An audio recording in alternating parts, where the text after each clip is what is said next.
Ikalawang aklat ni Samuel, 13 kabanata. At nangyari pagkatapos nito, na si Absalom na anak ni David ay mayroong isang kapatid na babae na maganda na ang pangalan Tamar, at sininta siya ni Amnon na anak ni David. At si Amnon na ito ang nagdamdam na napat siya nagkasakit dahil sa kanyang kapatid na kay Tamar, sapagkat siya dalaga, at inakala ni Amnon na mahirap gawan siya ng anumang bagay. Ngunit si Amnon ay may isang kaibigan na ang pangalan Jonadab, na anak ni Simea na kapatid ni David. At si Jonadab ay isang lalaking totoong magdaraya. At sinabi niya sa kanya, "Bakit, o anak ng hari, sa araw-araw ay nangangayayat kang ganyan? Hindi mo ba sasaysayin sa akin?" At sinabi ni Amnon sa kanya, "Aking sinisinta si Tamar na kapatid ng aking kapatid na si Absalom." At sinabi ni Jonadab sa kanya, "Mahiga ka sa iyong higaan at magsakit-sakitan ka. At pagka ang iyong ama ay naroon upang tingnan ka, sabihin mo sa kanya, Sinasamo ko sa iyo na bayaang ang aking kapatid na si Tamar ay pumarito at bigyan ako ng tinapay na makakain at maghanda ng pagkain sa aking paningin upang aking makita at kanin sa kanyang kamay." Sa gayon nahiga si Amnon at nagsakit-sakitan. At nang pumaron ng hari upang tingnan siya, sinabi ni Amnon sa hari, "Sinasami ko sa iyo na bayaang pumarito ang aking kapatid na si Tamar, at igawa ko ng 2 tinapay na maliit sa aking paningin upang aking makain sa kanyang kamay." Nang magkagayon nagsugo si David sa bahay kay Tamar na sinasabi, "Pumaron ka ngayon sa bahay ng iyong kapatid na si Amnon at ipaghanda mo siya ng pagkain." Sa gayon naparoon si Tamar sa bahay ng kanyang kapatid na si Amnon, at siya nakahiga. At siya kumuha ng isang masa at minasa at ginawa mga binilong tinapay sa kanyang paningin at niluto ng mga munting tinapay. At kinuha niya ang kawali at mga ibinuho sa harap niya, ngunit kanyang tinanggi ang kanin. At sinabi ni Amnon, "Palabasin ang lahat na tao sa harap ko." At siyang lahat ay lumabas, bawat isa mula sa harap niya. At sinabi ni Amnon kay Tamar, "Dalhin mo dito sa silid ang pagkain upang aking makain sa iyong kamay." At kinuha ni Tamar ang mga munting tinapay na kanyang ginawa at mga dinala sa silid kay Amnon na kanyang kapatid. At nang ilapit niya sa kanya upang kanin, kanyang tinangnan siya at sinabi niya sa kanya, "Halika, sumiting ka sa akin, kapatid ko."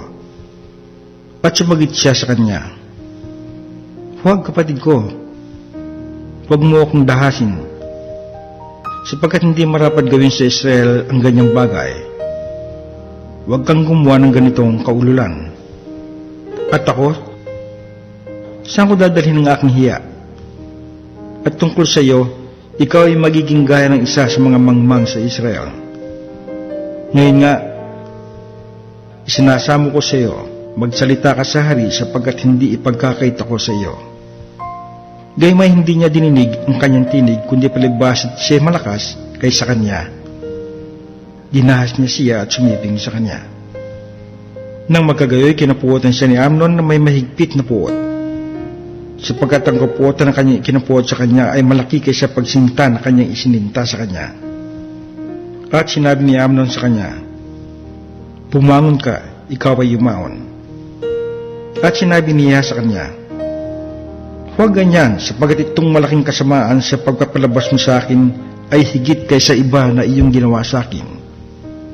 Ngunit ayaw niyang dinggin siya.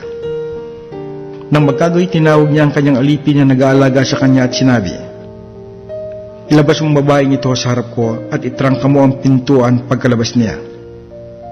At siya may suot na sari-saring kulay, sapagkat ang mga gayong kasuotan ang isinusuot ng mga anak dalaga ng hari. Nang magkagayoy, nilabas siya ng kanyang alipin at tinarangkahan ng pintuan pagkalabas niya. At binuhusan ni Tamar ng mga abo ang kanyang ulo at hinapak ang kanyang suot ng sari-saring kulay na nakasuot sa kanya At kanya ipinato ang kanyang kamay sa kaniyang ulo at pinagpatuloy ang kanyang lakad na umiiyak ng malakas habang siya yumayaon. At sinabi ni Absalom na kanyang kapatid sa kanya, "Napasa iyo ba si Amnon na iyong kapatid? Ngunit ngayon tumahimik ka, kapatid ko. Siya ay iyong kapatid. Huwag mong isapuso ang bagay na ito." Sa gayon si Tamar ay nagpighati sa bahay ng kanyang kapatid na si Absalom. Ngunit nang mabalita ng haring si David ang lahat ng mga bagay na ito, siya'y totoong napuot. At hindi nagsalita si Absalom kay Amnon kahit mabuti o masama man, sapagkat pinagtaniman ni Absalom si Amnon dahil sa kanyang dinahas ang kanyang kapatid na si Tamar. At nangyari pagkatapos ng 2 buong taon, na nagpagupit ng mga tupa si Absalom sa Baal Hasor na nasa siping ng Ephraim, at inanyayahan ni Absalom ang lahat ng mga anak ng hari. At naparoon si Absalom sa hari at sinabi niya, "Narito ngayon ang iyong lingkod ay nagpapagupit ng mga tupa. Isinasamo ko sa iyo na ang hari at ang kanyang mga lingkod ay magsiyaong kasama ng iyong lingkod." At sinabi ng hari kay Absalom, "Huwag, anak ko. Huwag tayong magsiyaong lahat. Baka maging mabigat na pasan sa iyo." At pinilit niya siya, gayma hindi siya yumaon, kundi binasbasan siya. Nang magkagayo sinabi ni Absalom, "Kung hindi sinasamo ko sa iyo, pasamahin mo sa amin ang aking kapatid na si Amnon." At sinabi ng hari sa kanya, "Bakit siya sasama sa iyo?" Ngunit pinilit siya ni Absalom na napat kanyang pinasama sa kanya si Amnon at ang lahat ng mga anak ng hari. At iniutos ni Absalom sa kanyang mga lingkod na sinasabi, "Tandaan ninyo ngayon, pagka ang puso ni Amnon ay sumaya dahil sa alak, at pagka ang aking sinabi sa inyo, saktan ninyo si Amnon, patayin nga ninyo siya. Huwag kayong mga takot. Hindi ba ako nagutos sa inyo? Kayo nga'y magpakalakas at magpakatapang." At ginawa ng mga lingkod ni Absalom kay Amnon kung anong iniutos ni Absalom. Nang magkagayon nagsitindig ang lahat ng mga anak ng hari at sumakay bawat lalaki sa kanyang mula at tumakas. At nangyari samantalang sila nasdaan, ang balita ay dumating kay David na sinasabi, "Pinatay ni Absalom ang lahat ng mga anak ng hari at walang nalabi isa man sa kanila." Nang magkagayon bumangon ang hari at hinapak ang kanyang mga suot at humiga sa lupa, at lahat ng mga lingkod ay nakatayo sa palibot na hapak ang kanilang mga suot. At si Jonadab na anak ni Simea na kapatid ni David ay sumagot at nagsabi, "Huwag akalain ng aking Panginoon na kanilang pinatay ang lahat ng mga binatang anak ng hari, sapagkat si Amnon lamang ang patay. Sapagkat sa pasya ni Absalom ay pinasihan ito mula sa araw ng kanyang dahasin ng kanyang kapatid na si Tamar. Ngayon huwag isa puso ng aking Panginoon na hari ang bagay. Nakalain ng lahat ng mga anak ng hari ay patay, sapagkat si Amnon lamang ang patay." Ngunit si Absalom ay tumakas, at ang bataan na nagbabantay ay tumanaw ng kanyang mga mata at tumingin, at narito, dumarating ay maraming tao sa daanan mula sa burol sa likuran niya. At sinabi ni Jonadab sa hari, "Narito, ang mga anak ng hari ay nagsisidating. Kung anong sinabi ng inyong lingkod ay nagkagayon." At nangyari, pagkatapos niya makapagsalita, na narito ang mga anak ng hari ay nagsidating, at inilakas ang kanilang tinig at nagsiiyak. At ang hari naman at ang lahat ng mga lingkod ay nagsiiyak na mainam. Ngunit tumakas si Absalom at naparoon kay Talmai na anak ni Amiud na hari sa Gesur. At tinangisan ni David ang kanyang anak araw-araw. Sa gayon tumakas si Absalom at naparoon sa Gesur at dumuong 3 taon. At pinanabikan ng haring David na paroonan si Absalom, sapagkat siya naaliw na tungkol kay Amnon yamang patay na.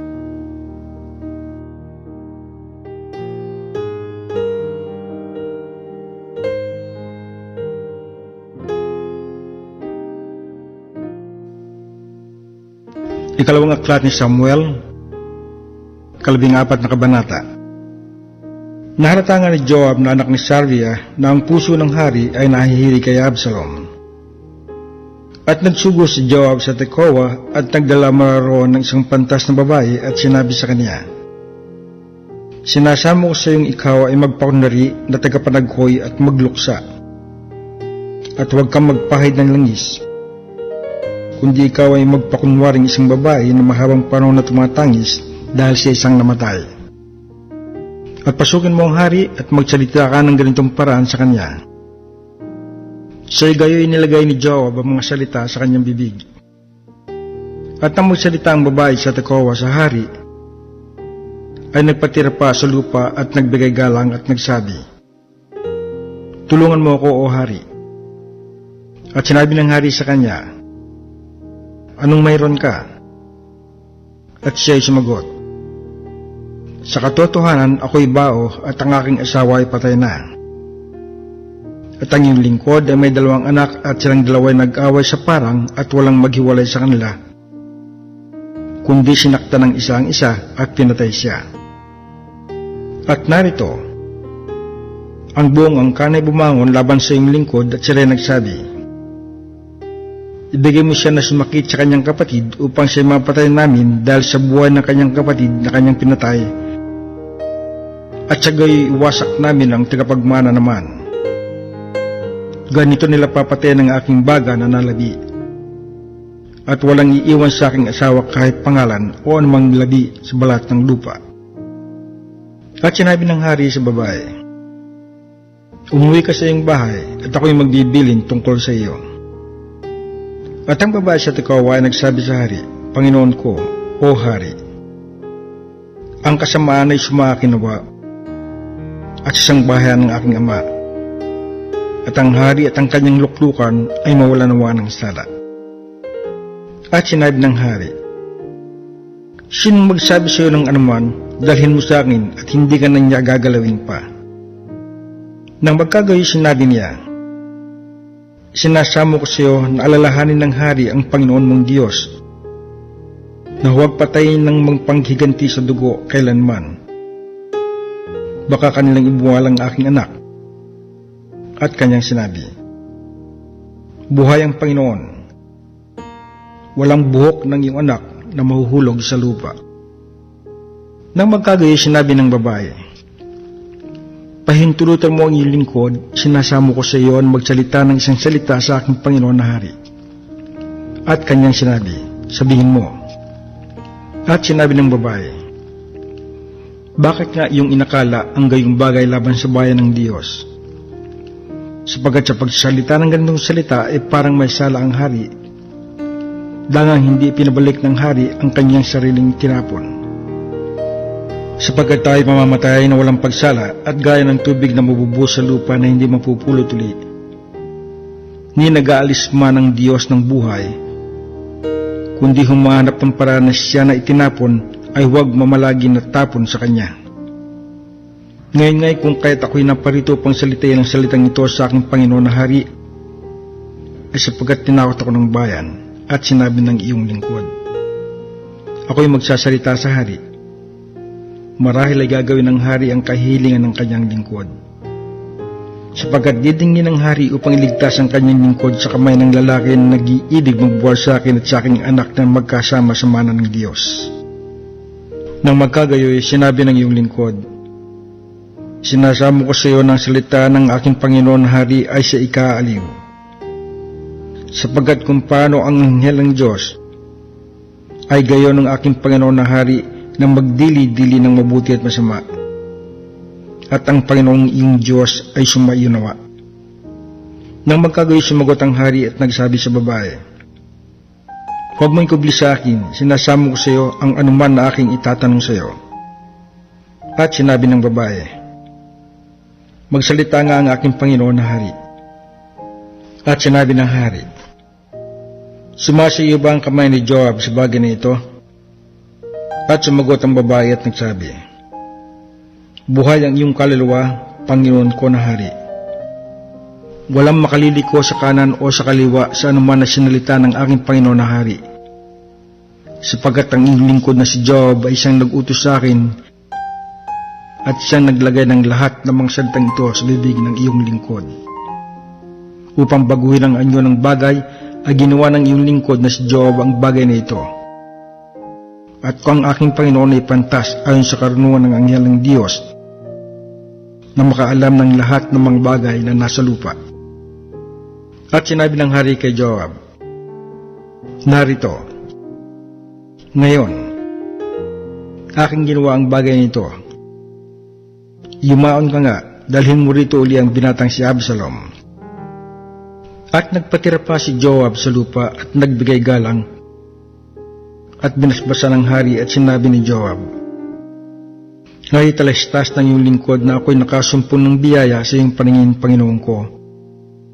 O hari, sa paraang pinayagan ng hari ang kahilingan ng kanyang lingkod. Sa gayon bumangon si Joab at naparoon sa Gesur at dinala si Absalom sa Jerusalem. At sinabi ng hari, bumalik siya sa kanyang sariling bahay, ngunit huwag makita ang aking mukha. Sa gayon bumalik si Absalom sa kanyang sariling bahay at hindi nakita ang mukha ng hari. Sa buong Israel ngayon walang gaya ni Absalom na pinakakapuri dahil sa kagandahan. Mula sa talampakan ng kanyang paa hanggang sa tuktok ng kanyang ulo, ay walang ipipinta sa kanya. At pagka kanyang ipinagugupit ang kanyang buhok, sa bawat katapusan nga ng bawat taon siya ay nagpapagupit, sapagkat mabigat sa kanyang buhok kaya't kanyang ipinagugupit. Kanyang tinitimbang ang buhok ng kanyang ulo na may 200 siklo ayon sa timbangan ng hari. At ipinanganak kay Absalom ang 3 lalaki at 1 babae na ang pangalan ay Tamar.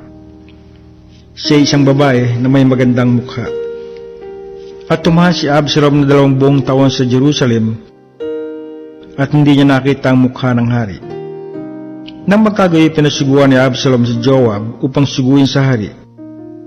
Ngunit hindi siya naparoon sa kanya, at siya nagsugo na 2. Ngunit siya ayaw paroon. Kaya't kanyang sinabi sa kanyang mga alipin, tingnan ninyo, ang bukid ni Joab ay malapit sa akin at siya may sibada roon. Yumaon kayo at silaban ninyo. At sinilaban ng mga alipin ni Absalom ang bukid. Nang magkagayon bumangon si Joab at naparoon kay Absalom sa kanyang bahay at nagsabi sa kanya, bakit sinilaban ng iyong alipin ang aking bukid?